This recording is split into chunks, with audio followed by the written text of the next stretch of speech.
जैसे कि पिछले वीडियो में अपन ने 3 टॉपिक पढ़े थे, सेल, ईएमएफ और आंतरिक प्रतिरोध क्या होते हैं, इनकी डेफिनेशन क्या है, ये सब मैं आपको बता चुका हूँ। अब हम सेल के आंतरिक प्रतिरोध का सूत्र पढ़ेंगे। तो इसे पढ़ने से पहले आप इस चैनल को लाइक, सब्सक्राइब और शेयर करना ना भूलें। तो चलिए शुरू करते हैं।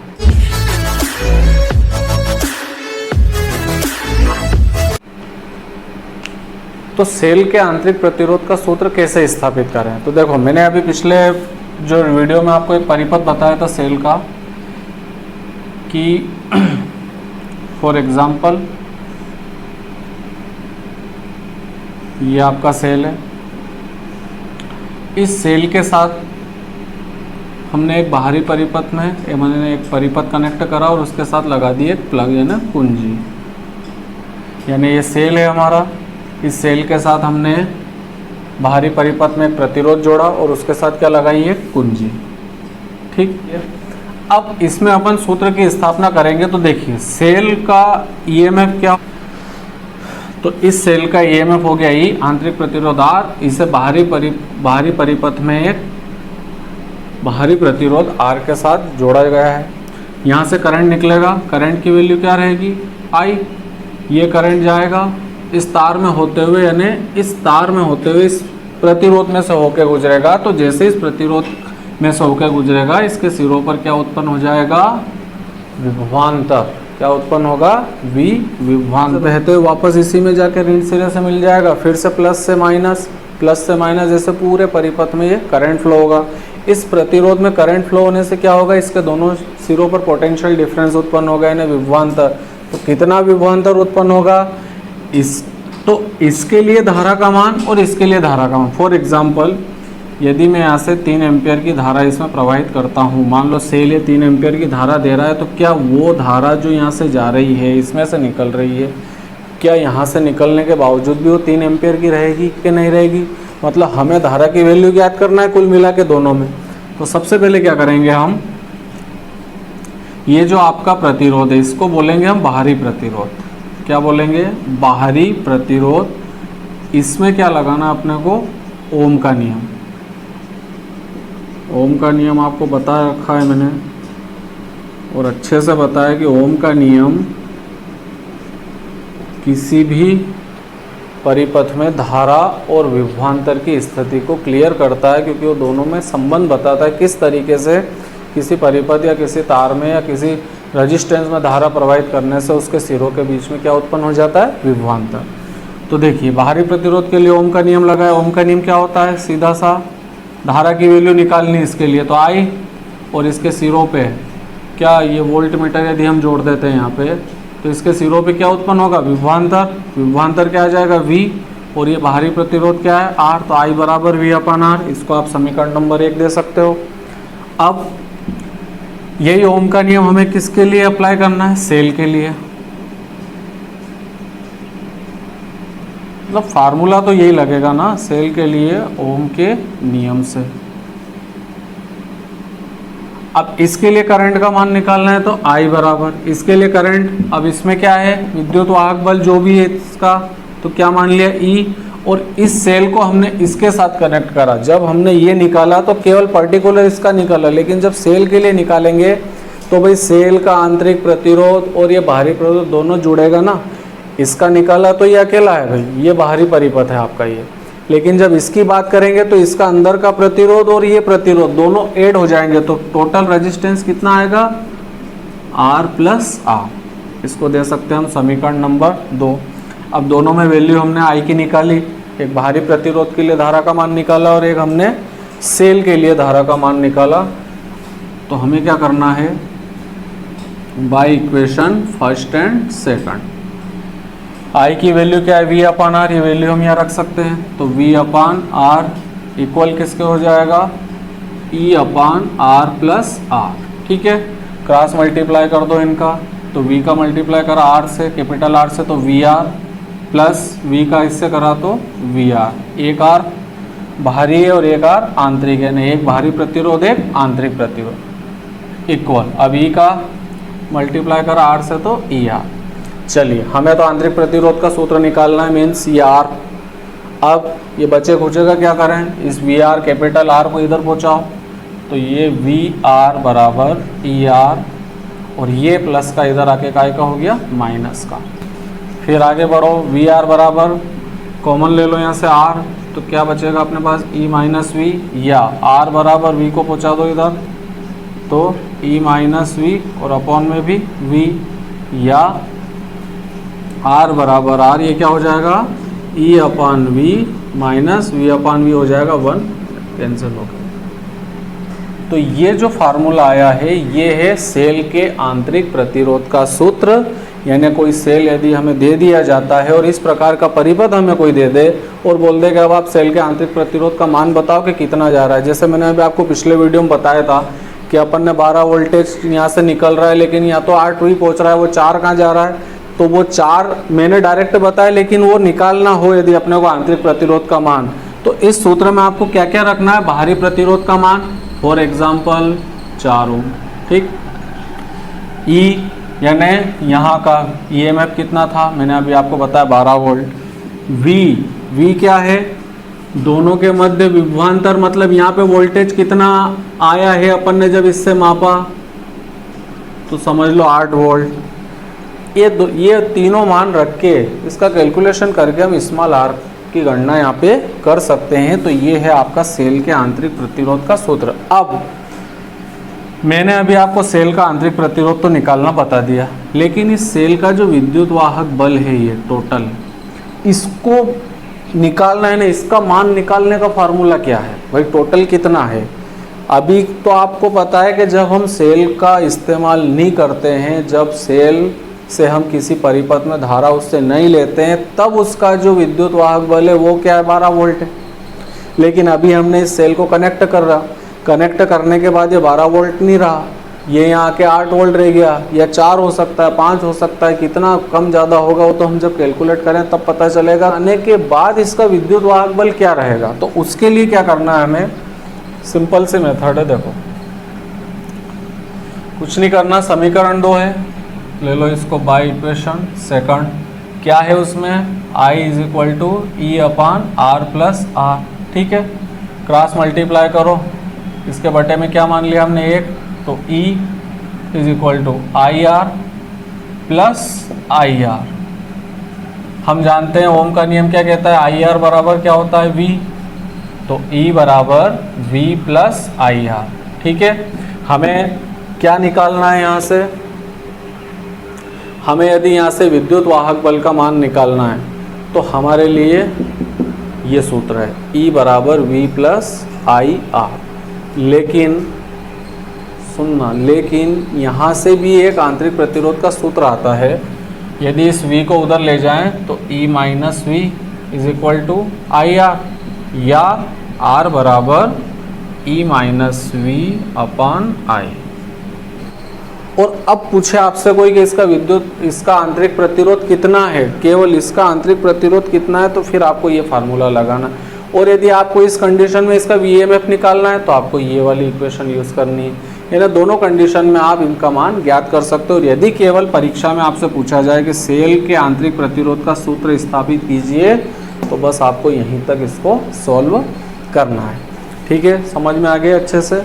अब हम सेल पढ़ चुके, सेल का आंतरिक प्रतिरोध पढ़ चुके। अब हम सेलों को, यदि एक सेल से मान लो अपना काम नहीं चलता हो, हमें ज़्यादा सेल की ज़रूरत हो, तो उस कंडीशन में हम क्या करेंगे, यदि हमें किसी जटिल परिपथ में धारा की सप्लाई के लिए सेल की ज़रूरत पड़े और यदि एक सेल से जो बहने वाली धारा उससे हमारा काम नहीं चले, हमें ज़्यादा वोल्टेज, हमें ज़्यादा करंट चाहिए, अब क्या करें ज़्यादा करंट के लिए। मान लो जैसे कि आपने देखा होगा कि ट्रांजिस्टर वगैरह रहते हैं, इनमें एक सेल से वो नहीं चलते, उनमें 3-4 सेल आपने देखा होगा, एक के पीछे एक लगे रहते हैं। रिमोट है, रिमोट एक सेल से नहीं चलता, उसमें 2 सेल की धारा रहती है। तो इस तरीके से सेलों को भी क्या जोड़ा जाता है। मान लो एक सेल की धारा से आपका परिपथ में काम नहीं चल रहा, धारा की पूर्ति नहीं हो रही आपको, तो 2 जोड़ दो, 2 से नहीं हो रही 3 जोड़ दो, 3 नहीं हो रही 4 जोड़ दो। ऐसे सेलों को जोड़ के तो किस क्रम में जोड़ा जाए, तो इससे रिलेटेड अब अपना टॉपिक है।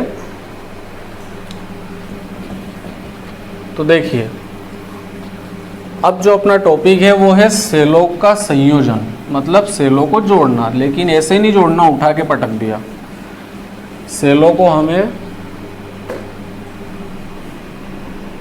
जोड़ना तो है, लेकिन कौन से क्रम में जोड़ना है? तो देखो, सेलों का संयोजन होता है दो तरीके से। सेलों का संयोजन यानी कॉम्बिनेशन ऑफ सेल्स। ठीक, सेलों का संयोजन कितने तरह का होता है? ये दो तरह का होता है स्टूडेंट। एक तो होता है श्रेणी क्रम और एक होता है समांतर क्रम। समांतर समझते ही हैं सब, यानी इसको बोलें तो सीरीज ऑर्डर और इसको बोलें तो पैरेलल ऑर्डर। ठीक है, तो सेलों को किसी भी परिपथ में जोड़ने के लिए उनका दो ऑर्डर दे रखे, दो क्रम दे रखे, एक तो श्रेणी और एक क्या हो गया? समांतर। श्रेणी क्रम क्या है? एक सीधी लंबी लाइन। ट्रेन के डिब्बे देखे आपने, एक यदि उनको सामने से देखो तो ऐसी सीरीज लगी रहती है, वो एक उसके पास एक, उसके पास एक, उसके पास एक, ऐसे जुड़े रहते हैं। और समांतर क्रम क्या होता है? एक के नीचे एक, फिर उसके नीचे एक। समांतर क्रम में क्या होता है कि इनके जो एक सिरे वो एक बिंदु पे, दूसरे सिरे दूसरे बिंदु पे। तो हम पढ़ते हैं उसको। सबसे पहले हम देखते हैं सेलों का कौन सा संयोजन? श्रेणी क्रम संयोजन। प्रश्न नोट कर लें आप, मैं कौन सा प्रश्न पढ़ा रहा हूँ कि सेलों के श्रेणी क्रम संयोजन से आप क्या समझते हो, और इस संयोजन में परिपथ में बहने वाली धारा का मान ज्ञात कीजिए, और ये भी बताइए कि हमें अधिकतम धारा किस स्थिति में प्राप्त होगी, कि हमें अधिकतम धारा किस स्थिति में प्राप्त होगी। तो देखिए, प्रश्न नोट कर लिया आपने। अब क्या करना है? सेल ले लो आप पहले। चलिए, ये पहला सेल। एक बात का ध्यान रखना है, माइनस को अगले सेल के काय से जोड़ना है? प्लस से। ये दूसरा, ये तीसरा, ये चौथा। कितने सेल हो गए? 4। Plus minus plus minus. लेकिन हमने सेल बहुत सारे ले लिए, तो माना कि कितने सेल ले लिए हमने? n cell. ये 5वां लास्ट में कर दो। ठीक है, इन सबको हमने श्रेणी क्रम में जोड़ के इनके साथ बाहरी परिपथ में हमने क्या लगा दिया? बाहरी परिपथ तो बाहरी प्रतिरोध यानी कैपिटल R। सभी सेल का EMF कितना होगा? E, E, E, E और ये E। सभी का आंतरिक प्रतिरोध क्या होगा? Small r, small r, small r और स्मॉल r। ठीक, ये 2 पॉइंट हो गए आपके। यहाँ से ये प्लस निकलेगा और इधर से टोटल माइनस यहाँ होके मतलब एंट्री करेगा यहाँ से। अब यहाँ से जो धारा निकलेगी उसका मान क्या रहेगा? I, यानी I मान की धारा जब इसमें से होके गुजरेगी तो वही बात है, इसके सिरों पे विभवांतर उत्पन्न होगा। अब लेकिन यहाँ पे सेलों का श्रेणी क्रम संयोजन जो हम पढ़ रहे हैं, तो इसमें क्या बोलना है हमें कि माना कि दिए हुए n सेलों को हमने चित्रानुसार श्रेणी क्रम में जोड़ दिया गया। प्रत्येक सेल का विद्युत वाहक बल हो गया E और प्रत्येक सेल का आंतरिक प्रतिरोध हो गया R, और इन्हें बाहरी परिपथ में कैपिटल R प्रतिरोध के साथ जोड़ा गया है। अब एक बात बताओ, मैंने आपको प्रतिरोधों का श्रेणी क्रम संयोजन पढ़ाया था, उसमें क्या था? उसमें जब हमने श्रेणी क्रम में प्रतिरोधों को जोड़ा था तो सभी का विभवांतर अलग अलग था, लेकिन वो बात थी प्रतिरोध की। यहाँ बात हो रही सेल की। सेलों को जब हमने श्रेणी क्रम में जोड़ा तो इनका प्रत्येक का विद्युत वाहक बल कितना है? E। अब कितने सेल जुड़े? N। अब आपसे कोई पूछे कि कुल विद्युत वाहक बल कितना हुआ, तो आपको टोटल में इसका एक का क्या करना है? मल्टीप्लाई करना है। अब टोटल कितने हैं? N, क्योंकि संख्या अपने को ज्ञात नहीं है। एक का कितना है? E। तो कुल विद्युत वाहक बल कितना हो गया? तो देखिए, कुल विद्युत वाहक बल कितना हो गया? NE। ठीक है, कुल आंतरिक प्रतिरोध कितना हो गया? एक सेल का स्मॉल r है। तो अब से प्रतिरोधों का जब मैंने आपको श्रेणी क्रम संयोजन बताया था तो उसमें बताया था R बराबर R1 plus R2 plus R3 plus R4, जो भी जितने भी जोड़ो आप। तो यहाँ पे आंतरिक प्रतिरोध भी क्या हो जाएगा टोटल? तो यहाँ पे लिखो कुल आंतरिक प्रतिरोध, श्रेणी क्रम है ये, ध्यान रखा जाए। ये हो गया आपका NR। ठीक है, ये बात हो गई सेल की। अब इनके साथ ये जोड़ा हुआ है। अब आपसे पूछा जाए कि पूरे परिपथ का प्रतिरोध कितना है, तो पूरे परिपथ का कितना है, तो आंतरिक में किसको ऐड कर दोगे आप? बाहरी को। तो यहाँ पे अगली स्टेप है, इनको नोट कर लेना, परिपथ का कुल प्रतिरोध। तो क्या लिखना है आपको, एन आर प्लस आर, यानी ये तो आंतरिक, तो ये अपना परिपथ का कुल प्रतिरोध क्या हो गया, परिपथ का कुल प्रतिरोध हो गया आपका एन आर प्लस आर। अब देखिए क्या पूछ रहा है हमसे, परिपथ में बहने वाली धारा का मान। तो भाई ओम के नियम ने अपने को इतना सिखा दिया है कि अब कहीं देखने की ज़रूरत नहीं है। हम जानते हैं कि I बराबर V/R, ठीक, किसके लिए निकाल रहे हैं, सेल के लिए। सेल में अपन जानते हैं कि सेल में जो दो इलेक्ट्रोड रहते हैं वो जब यूज़ नहीं होते हैं तब उनके बीच में जो पोटेंशियल डिफरेंस होता है उसे क्या कहते हैं हम, इलेक्ट्रोमोटिव फोर्स, यानी विद्युत वाहक बल। तो इसके लिए यहाँ पे क्या यूज़ करेंगे हम, E, ठीक है। तो E का मतलब क्या हो गया, कुल विद्युत वाहक बल, और R, ये R खाली इसको मत समझना, ये हो गया आपका कुल प्रतिरोध, ठीक है। या एक काम करो, आपको ये दिक्कत आई, अभी मैंने आपको जस्ट इसके पहले एक समझाया था प्रश्न, सेलों का सेल के आंतरिक प्रतिरोध का सूत्र, उसमें क्या लिखा था हमने, इसकी वजह आप ये करो, E प्लस आर, क्योंकि टोटल प्रतिरोध जुड़ा ना, तो बाहरी और आंतरिक दोनों जुड़ेगा। ये कर सकते हो, या जो मैंने अभी बताया ये कर लो आप। तो I बराबर कुल विद्युत वाहक बल कितना हो गया आपका, NE, और कुल प्रतिरोध यानी बाहरी और आंतरिक कितना आ रहा है, NR प्लस R। ये है वो आपकी समीकरण जिससे आप धारा का मान ज्ञात कर सकते हो इस क्रम में। लेकिन यदि आपसे पूछे कि अब अधिकतम धारा की स्थिति बताओ कि धारा अधिकतम कब बहेगी, सेलों को श्रेणी क्रम में कब जोड़ना चाहिए, कब नहीं जोड़ना चाहिए, सारी माथापच्ची अपन से पूछेंगे वो। अब माथापच्ची तो अपन कर ही रहे, तो ये भी बताओ कि सेलों को श्रेणी क्रम में कब जोड़ा जाना चाहिए, कब नहीं जोड़ा जाना चाहिए। तो कब जोड़ेंगे, पहले ये इतना उतार लो आप, ये धारा का मान ज्ञात करने का फार्मूला आ गया है। अब सेलों को श्रेणी क्रम में कब जोड़ा जाना चाहिए, भाई देखो, एक रुकावट तो बाहरी, एक रुकावट आंतरिक, ये बाहर की रुकावट है ही से अपनी जगह, आंतरिक भी तो है। तो कौन सी रुकावट कम रहेगी इसमें जिससे कि धारा का मान अधिकतम आ जाएगा, मतलब धारा का इतना ज़्यादा लेस नहीं होगा। तो उसके लिए हमें क्या करना है, इसके लिए हमें इन दोनों प्रतिरोधों में से एक बार एक एक प्रतिरोध को बिल्कुल नगण्य मान लेना है, और फिर देखते हैं अपन दोनों को कंपेयर करके कि किस में धारा का मान ज़्यादा आ रहा है। तो देखिए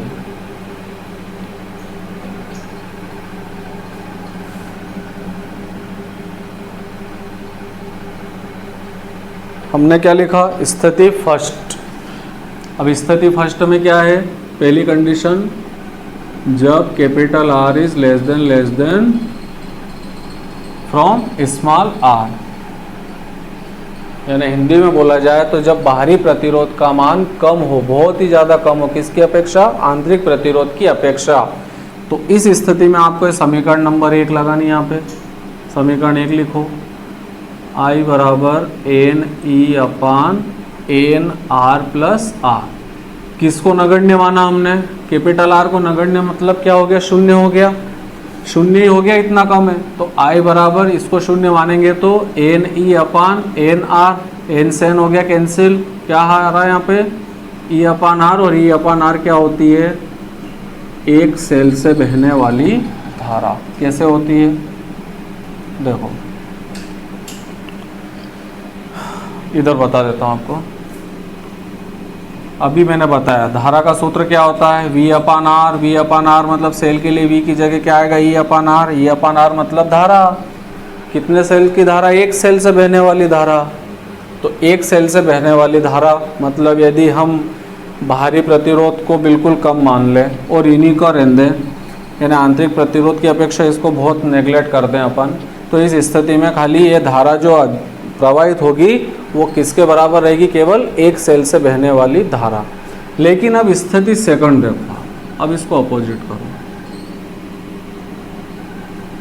अब किसको नगण्य मानना है, मतलब कम मानना है, किसकी वैल्यू कम माननी है अपने को, यदि small r is less then capital R, यानी आंतरिक प्रतिरोध का मान बाहरी प्रतिरोध की तुलना में अति अल्प या नगण्य हो, तो वापस से ही समीकरण by equation number first, I बराबर N E upon N R plus are.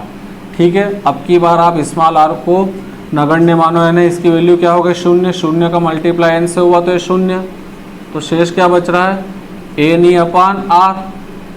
मतलब एन को अलग करें आप तो N into E upon R, और ई अपान आर अपन की क्या बोल चुके हैं, एक सेल से बहने वाली धारा। एक सेल से बहने वाली धारा तो ये, लेकिन इसमें कितने का गुणा हो रहा है, एन सेल, यानी मैं 50 सेल लगाता हूँ तो मान लो एक सेल से बहने वाली धारा 3 एम्पियर है, और मैंने टोटल सेल की संख्या 50 है मेरी, तो एक सेल से बहने वाली धारा 3 एम्पियर, तो इसका गुणा 50 सेल से हो रहा है। मतलब सारे सेल की धारा मिल गई, 50 सेल की धारा कितनी हो जाएगी, एक की 3 है तो 5 × 15, 150 एम्पियर, यानी 150 एम्पियर।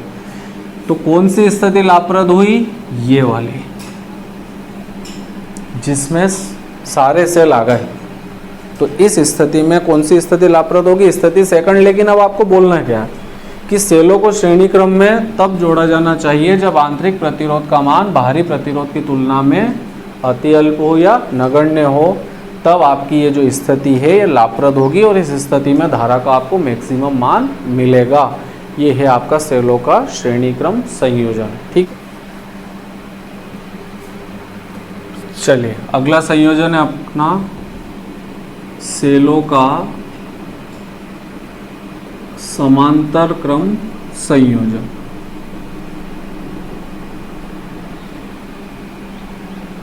अब सेलों को समांतर क्रम में कैसे जोड़ा जाता है, और जोड़ा जाता है तो इसमें धारा का मान क्या आता है, और धारा का मान आता है तो धारा की अधिकतम लाभप्रद स्थिति कैसे प्राप्त होती है, सारी बातें अपन इसमें समझते हैं। सबसे पहले डायग्राम बनाते हैं। जितने सेल उधर लिए 3 4 जितने भी लो आप शो करने के लिए लगाने पड़ेंगे, बाकी सेल की संख्या बहुत ज़्यादा है।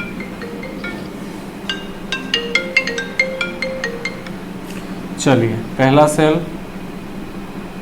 फिर दूसरा सेल, और ये तीसरा सेल। ऐसे कितने सेल ले लिए हमने, n सेल, और आखिरी में भी एक सेल आप ऐड कर दो। बीच में n सेल बहुत सारे जुड़े हुए हैं, टोटल n सेल हो गए। इन सभी सेलों के ये धन सिरे हो गए। इन धन सिरों को जोड़ दो एक बिंदु से, और जो ऋण सिरे हैं ना, नेगेटिव सिरे इनके, उनको जोड़ दो दूसरे बिंदु से। इसका नाम दे दिया B और इसका नाम दे दिया हमने A। ठीक है, ये प्लस और ये इधर के सिरे हो गए इनके माइनस। प्रत्येक सेल का इंटरनल रेजिस्टेंस कितना हो गया, स्मॉल r, और प्रत्येक सेल का EMF कितना हो गया, E। अलग अलग यहाँ से एक तार निकालेंगे, यहाँ से एक तार निकालेंगे, और इनके साथ यहाँ बाहर क्या जोड़ दिया हमने, बाहरी रुकावट, यानी बाहरी प्रतिरोध। ठीक, अब ये सेल देखो, सभी के प्लस सिरों से धारा निकलेगी, तो ये जो धारा निकलेगी कितनी निकलेगी वो देखो। मान लो इसकी धारा हो गई I1, इसकी धारा हो गई I2, इसकी धारा हो गई I3, इसकी धारा हो गई I4, चारों यहाँ आएगी तो टोटल क्या हो जाएगी, केवल I। सब मिलके संगठन में शक्ति चारों मिले I, और ये धारा इस प्रतिरोध में इस डायरेक्शन में होते हुए वापस से जाके और इस डायरेक्शन में वापस कहाँ चली जाएगी, सभी के नेगेटिव सिरों से सेल के अंदर। ठीक है, तो हमें वापस से वही बोलना है कि माना कि हमने n सेलों को चित्रानुसार समांतर क्रम में जोड़ दिया है। प्रत्येक सेल का आंतरिक प्रतिरोध अलग अलग क्या हो गया, R, और प्रत्येक सेल का EMF क्या हो गया, E, और इनको हमने बाहरी प्रतिरोध के साथ समांतर क्रम में जोड़ दिया। अब देखिए यहाँ पे सभी सेलों का कुल विद्युत वाहक बल क्या होगा। तो देखो, जब मैंने प्रतिरोध पढ़ाया था तब भी बताया था आपको कि प्रतिरोध, तो ये जो परिपथ है ये, इसमें टोटल जो धारा का अपन धारा प्रवाहित करने से जो आपका पोटेंशियल डिफरेंस यानी विभवांतर निकलेगा वो इन दोनों बिंदुओं के बीच में निकलेगा। तो इसमें जो टोटल विभवांतर रहेगा V। अब सेल में अपन विभवांतर की जगह क्या यूज़ करते हैं, विद्युत वाहक बल। तो इसका कुल विद्युत वाहक बल क्या आएगा, E। E नहीं आएगा, E कब आता है, जब ये श्रेणी क्रम में रहते हैं। अब प्रत्येक सेल का आंतरिक प्रतिरोध क्या हो गया, R। हम आपसे कोई पूछे कुल आंतरिक प्रतिरोध क्या है, तो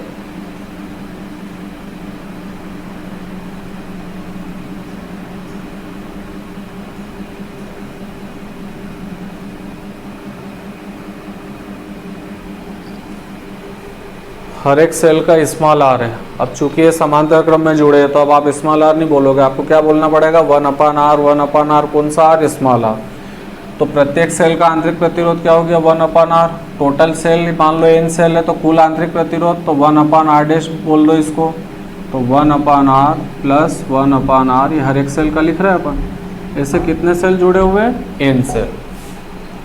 तो हम क्या लिख सकते हैं, 1/r' बराबर n/r, या r' बराबर r/n। ये क्या आया हमारा, कुल आंतरिक प्रतिरोध।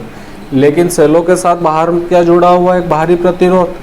तो अब जब पूरे परिपथ की बात आएगी कि पूरे परिपथ का प्रतिरोध क्या है, तो फिर आंतरिक के साथ क्या जोड़ना पड़ेगा आपको, बाहरी। तो यहाँ पे लिखना पड़ेगा आपको, अतः परिपथ का कुल प्रतिरोध। तो परिपथ का कुल प्रतिरोध क्या आ जाएगा, क्या है, बाहरी आर और आंतरिक कितना निकाला, r/n। ये परिपथ का आ गया आपका कुल प्रतिरोध, ये परिपथ का कुल विद्युत वाहक बल। अब हमें क्या निकालनी है, धारा। वापस से वही सूत्र, I बराबर कुल EMF यानी कुल विद्युत वाहक बल बटे कुल परिपथ का प्रतिरोध। कुल विद्युत वाहक बल क्या हो गया, E। कुल प्रतिरोध कितना आया, R प्लस r/n। ठीक है, आगे बढ़े। LCM लिया आपने, कितना आया, n। ठीक, तो यहाँ क्या आ गया, nr प्लस r, और ऊपर क्या है, E।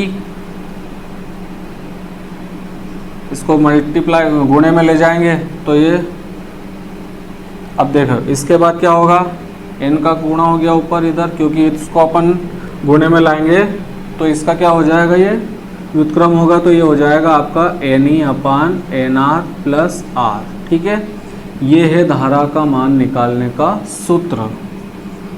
अब इसमें भी वही बात आ रही है कि इसमें भी आपको धारा की लाभप्रद स्थिति बतानी है। तो वापस से आपको क्या करना है, पहले आप इतना नोट कर लो और इसको अच्छे से समझ लो। ये का ये जो श्रेणी समांतर क्रम में तरीका है कि, लेकिन खाली क्रम अलग है, बाकी मेथड तरीका वही है पूरा। अब स्थिति फर्स्ट, जैसे वहाँ क्या करा था, दोनों बार में एक एक प्रतिरोध को हमने नगण्य मान लिया था, उसकी वैल्यू कम मानी थी। यहाँ भी वही करो, यदि capital R is less than यानी capital R value less than from small r, यानी बाहरी प्रतिरोध का मान आंतरिक प्रतिरोध की तुलना में अति अल्प हो। क्या बोलना है आपको, कि यदि बाहरी प्रतिरोध का मान आंतरिक प्रतिरोध की तुलना में अति अल्प हो तो समीकरण 1 लाओ यहाँ पे आप, क्या है, I बराबर NE/nr प्लस r।